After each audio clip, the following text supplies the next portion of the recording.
Fisik pemain timnas Indonesia U17 dikritik Bung Binder. Pantas Sinteyong genjot fisik dulu. Di informasi selanjutnya, Coach Justin gregetan timnas U17 loyo di Piala Dunia U17. Salah strategi katanya.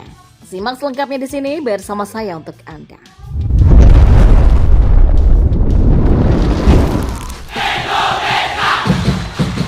Ya, timnas Indonesia U17 berhasil mengamankan poin pertama mereka di Piala Dunia U17. Sayangnya, fisik pemain Garuda Muda masih jauh dari kata baik.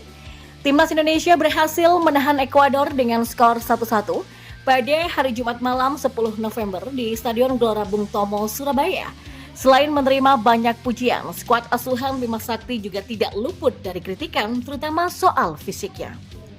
Binder Sings atau yang akrab disapa dengan Bung Binder turut mengomentari pertandingan pertama Garuda Muda di ajang Piala Dunia U17 dalam kanal YouTube pribadi miliknya.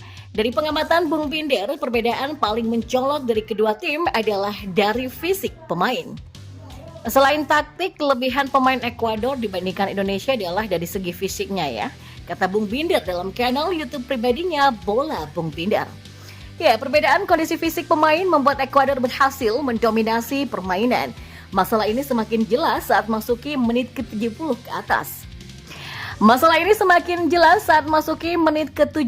ke atas. Ya, fisik pemain Indonesia terlihat kelelahan yang mengakibatkan gawang mereka semakin sering diserang. Statistik membuktikan bahwa Ekuador unggul dengan penguasaan bola mencapai 57%, serta berhasil membuat belasan peluang ke arah gawang. Sinteyong sempat dikritik karena lebih memilih melatih fisik pemain dengan porsi banyak daripada pola latihan yang berkaitan dengan teknik ataupun taktik. Bung Binder merupakan satu dari sekian pengamat yang mendukung pilihan Sinteyong. Menurutnya, justru fisik yang wajib ditempa lebih dulu sebelum ke pola latihan lainnya. Kalau fisik pemain sudah kuat, pelatih jadi lebih mudah untuk menerapkan taktik untuk tim, kata Bung Binder. Bung Binder kemudian memberikan contoh prestasi-prestasi Sinteyong di seluruh kelompok umur.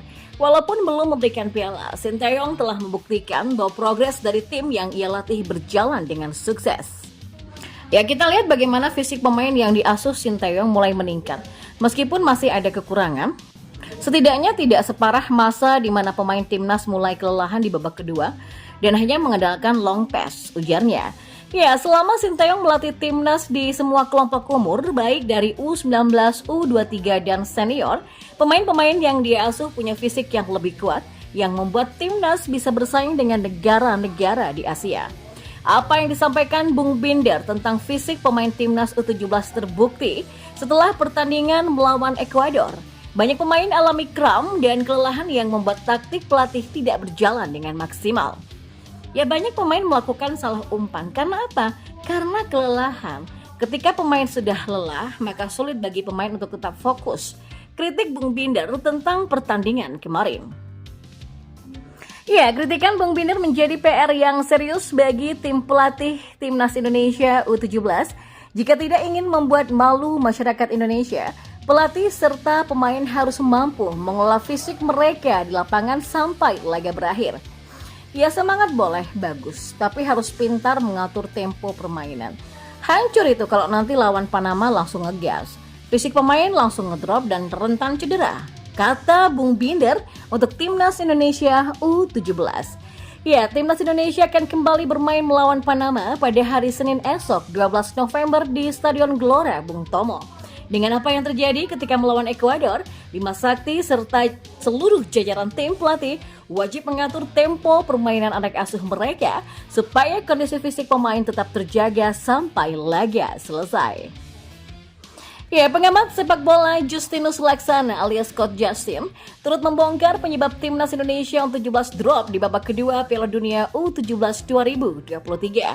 Pada pertandingan Timnas Indonesia U17 versus Ekuador di Stadion Gelora Bung Tomo kemarin, Garuda Muda mencetak gol lebih dulu lewat sontekan Arkan Kaka. Namun tak lama berselang, Ekuador balas membobol gawang Ikram Al-Ghifari. Skor imbang 1-1 mewarnai babak pertama. Dan memasuki babak kedua, stamina timnas Indonesia U17 mulai drop dan kesulitan memegang bola. Hal ini pun dimanfaatkan Ekuador untuk terus menyerang pasukan Bima Sakti. Bima memang menarik beberapa pemain dan memasukkan tenaga baru seperti Nabil Ashura, Hanif Ramadan, Ahmad Zidan Aroshid, dan Tonci Shoter Ramande. Meski begitu, permainan Garuda Muda tidak impresif seperti di babak pertama. Apalagi ketika wasit memberikan tambahan waktu 13 menit, ternyata Ekuador makin gesit menyerang. Ya, beruntung tidak ada tambahan gol yang tercipta di penghujung babak kedua. Skor 1-1 membuat timnas Indonesia U17 meraih 1 poin di Piala Dunia U17. Dan menurut pengamat sepak bola Justinus Laksana alias Coach Justin, musuh timnas Indonesia U17 sebenarnya bukanlah Ekuador, melainkan cuaca Surabaya yang panas. Sebenarnya musuh kita kemarin itu yang terbesar bukan Ekuador ya, tapi kepanasan. Menit 60-70 sudah drop. Kita beruntung Ekuador tidak secanggih di CV-nya, lebih ngandelin crossing, sekali-sekali wall pass ya bagus, dan defense kita juga bagus, kata Coach Justin. Coach Justin mengaku sebenarnya ia tidak memberikan ekspektasi apapun pada timnas Indonesia U17 di Piala Dunia U17. Maka dari itu ia cukup terkesan saat Garuda mampu menahan imbang Ekuador di angka 1-1. Ya, melihat permainan Welber Jardim CS, Coach Justin memberikan evaluasi agar timnas U17 lebih berhati-hati di babak kedua sampai saat injury time karena stamina mereka melemah. Di extra time 15 menit, bukan 13 menit ya. Ini agak mulai retak defense kita. Cuman dengan kerja keras, ya kita layak dapat 1 poin. Tapi yang menjadi masalah besar adalah stamina. Ini benar-benar drop. Jadi walaupun masuk 5 pemain baru, kita nggak bisa pegang bola lagi, ungkapnya. Ya, sebagai orang yang lahir dan besar di Eropa, Coach Justin menilai keputusan PSSI yang menggelar TC Timnas Indonesia U17 di Jerman sangat tidak tepat sasaran. Pasalnya Jerman kini memasuki musim dingin, sementara di Surabaya sedang panas-panasnya. Hal ini pun membuat stamina pemain cepat terkuras. Jadi itu ya memang kenapa gue mengkritik tuh mereka ke Jerman. Gue kan baru pulang dari Eropa. Jerman lagi dingin, sementara di sini lagi panas. Kok lu sebulan ke Eropa? Mungkin juga kalau lu tampil grogi itu bakalan cepet capek ya. Match kedua harus mereka nggak ada grogi lagi. Harusnya staminanya juga lebih bagus, ungkapnya.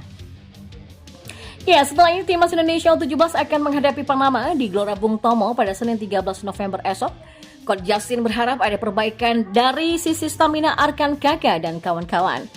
Match kedua ketemu Panama yang kalah melawan Maroko. Itu artinya Panama bertekad harus menang. Kalau enggak kita membagi stamina, tenaga kita. Bahaya itu. Tugas Coach Justin.